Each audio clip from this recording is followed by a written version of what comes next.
É curioso como o Big Brother Brasil pode gerar tanta audiência e tanto interesse na população. Talvez seja pelo fato de terem pessoas famosas lá dentro, mas nem sempre foi assim. Salvo engano, algum tempo atrás a gente não tinha pessoas famosas participando desses reality shows. Mas existem algumas ideias que a gente olha dentro das neurociências que podem nos ajudar a entender por que a gente tem tanto interesse na vida dos outros. A primeira ideia é a funcionalidade da fofoca. Por incrível que pareça, a fofoca provavelmente tem uma função importante à medida que você vai entendendo o que outras pessoas fizeram de errado, você não faz na sua vida. Então, entender como que um comportamento pode gerar determinados desfechos, principalmente se esses desfechos forem negativos, faz com que você esquive o seu comportamento daquele tipo de fenômeno, né? Você não vai fazer a mesma coisa que uma pessoa fez e se deu mal.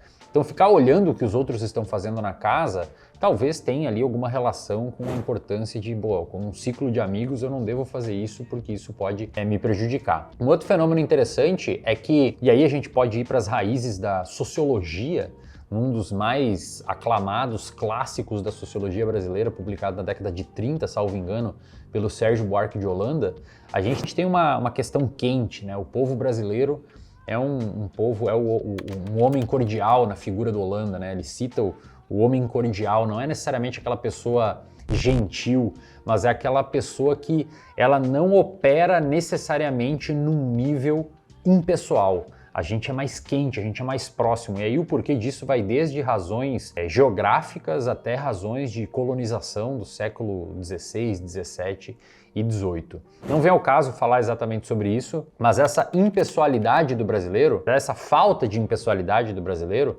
da gente se tratar muito de forma quente, pegar, agarrar, coisas que não necessariamente ocorrem em outros países, faz com que a gente também tenha essa inclinação para fofoca, para coisas quentes, né, para pautas quentes, o que está acontecendo. Inclusive explica em partes o porquê que a gente fica tanto tempo dentro das redes sociais. A gente é um dos países que mais usa redes sociais, porque a gente gosta desse contato com o calor. A gente atribui a figuras que não deveriam ter esse tipo de fama uma pessoalidade muito grande, ao ponto de eventualmente tatuar aquela figura que você nunca viu, ou permitir com que outras pessoas que são fãs daquela mesma figura tenham algum tipo de benefício que você não deveria dar a elas. Esse homem cordial brasileiro, no qual uma pessoa que trabalha numa instituição pública e tem regras para cumprir, permite com que um parente fure a fila e não entregue determinados documentos, porque a gente é muito pessoalizado, né? Muito perto, e isso faz com que a gente também goste desses programas como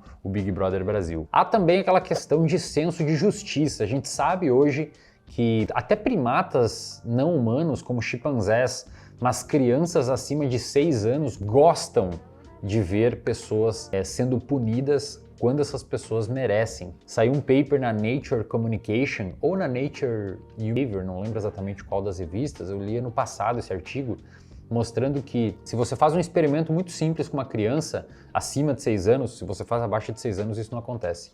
Crianças acima de 6 anos, você dá algum tipo de bala ou pede para a criança fazer alguma coisa, você dá um pirulito, e daí você não dá o pirulito, você meio que faz uma sacanagem para a criança ali, obviamente sem puni-la, né? E depois você atravessa o vidro, quando você tá no outro vidro, se alguém fica te batendo, no caso eles usam aqueles espaguete de piscina, aqueles negócios de isopor, o outro fica batendo, a criança ela fica assistindo mais tempo a pessoa que fez uma sacanagem para ela apanhar. A pessoa tá gritando de dor, a criança fica olhando. E a criança inclusive paga com um pirulito que para ela tem valor, não tem como dar dinheiro, porque para criança dinheiro não tem valor.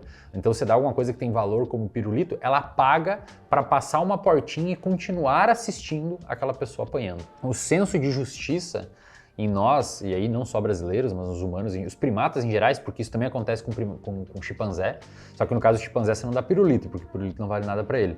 Mas se um humano faz uma sacanagem com o chimpanzé e ele tá apanhando, o chimpanzé olha mais, e depois, quando muda de sala, ele não consegue mais ver, o chimpanzé, em vez de dar o pirulito, ele levanta uma porta de ferro muito pesada para continuar assistindo o humano apanhando. O chimpanzé que você não faz sacanagem, fica assistindo você apanhar, ele não faz esse negócio de levantar a porta. Ele é um gasto energético, né? Seria o equivalente à criança dar o pirulito. Ele deixou de ter algo para assistir o outro apanhar.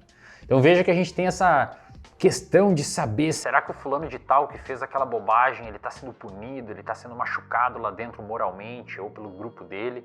Isso provavelmente também nos deixa muito curiosos pelo Big Brother Brasil. E um último fenômeno, obviamente, e não menos importante, é o entretenimento. Tem pessoas que trabalham o dia todo e ficam de saco cheio da vida e querem só chegar e ver um monte de primata humano trancado num lugar fazendo nada. E aí tem uma questão, alguns estudos em neurociências têm mostrado que além de você ter um sistema de recompensa no cérebro que faz você ter esse tipo de aproximação com o contexto ali, com aquele negócio, com a rede social, ou seja, existem circuitos cerebrais que reforçam o comportamento de você ficar ali, também existem outros mecanismos que estão operando por trás e um deles é alguns mecanismos de dissociação. É quase como se você ficasse assistindo o Big Brother ou esses reality shows e você ficasse meio que anestesiado. O seu funil atencional direciona para aquele lugar, você deixa de prestar atenção nas outras coisas e, obviamente, se tem algum problema aqui ou acolá te incomodando, isso atenua um pouco quanto aquilo está agravando o seu estado emocional. E aí existe um problema, que é o problema intitulado FOMO, o Fear of Missing Out. A gente tem medo de estar perdendo alguma dessas coisas, a gente tem medo de perder uma fofoca, a gente tem medo de estar perdendo esse senso de justiça, ver se está tudo certo, a gente tem medo de estar perdendo um entretenimento que gera fofoca e calor e polêmica, e a gente fica constantemente verificando rede social, verificando o que está acontecendo nesse universo, e obviamente a gente perde um tempo do caramba, No reservatório de dopamina, a gente tem uma aula gravada por mim, intitulada O Problema das Redes, Vício e Dissociação. Você pode simplesmente ler esse QR Code aqui ou clicar no link da descrição, tornar-se membro do reservatório de dopamina e assistir essa aula. Basta você procurar lá na lupinha O Problema das Redes Sociais. É uma aula onde eu explico o que acontece e dou algumas estratégias de intervenção para você reduzir esse problema. Provavelmente, se você olhar aí no seu celular, você deve passar um considerável tempo na rede social e é importante a gente ter estratégias de intervenção para fazer outras coisas na vida. Então é isso, deixa o like aqui no vídeo, inscreva-se no canal e nos vemos em breve.